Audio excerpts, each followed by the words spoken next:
il faut vraiment comprendre une chose que vous, étudiants, vous ne mesurez pas tout à fait, c'est qu'on est vraiment enseignant-chercheur. C'est-à-dire que l'enseignement, c'est une petite partie de notre métier. On enseigne peu d'heures, quand on est maître de conf ou professeur, maître de conférence ou professeur, on enseigne peu d'heures. En apparence, c'est même très peu, hein, je peux vous le dire, parce que les textes officiels sont partout, c'est 192 heures par an d'enseignement. C'est peu, si on rapporte ça aux 35 heures, si vous voulez. C'est peu, même s'il faut préparer les cours, etc. C'est pas ça qui nous occupe entièrement. En revanche, la recherche, c'est considérable.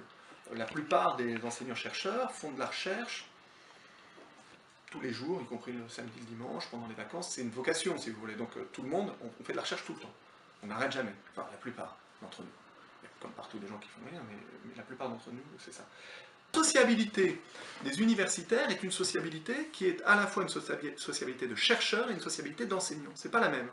La sociabilité de chercheurs, c'est dans les groupes de recherche. Nous, on a des groupes de recherche à l'université qui fonctionnent plus ou moins bien selon les groupes. Hein. Il y en a plusieurs en lettres.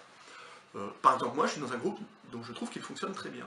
On travaille avec, c'est le groupe FISTEM, vous en avez probablement entendu parler, mais avec Agathe Novak le Chevalier, Julien Chu qui vient d'être nommé, Alain Vaillant, et on travaille ensemble, et ça fonctionne bien.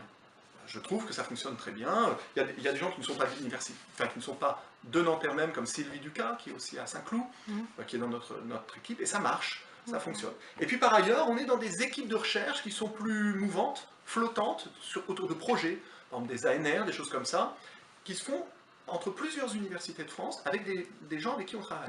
Puis il y a des gens avec qui on écrit des choses, etc. Donc il y a toute une sociabilité universitaire qui n'est pas strictement liée à l'économie de l'université et du département. Et puis par ailleurs, on a quand même des relations, on se voit souvent, on a beaucoup de réunions, de travail, etc. Donc on se voit beaucoup.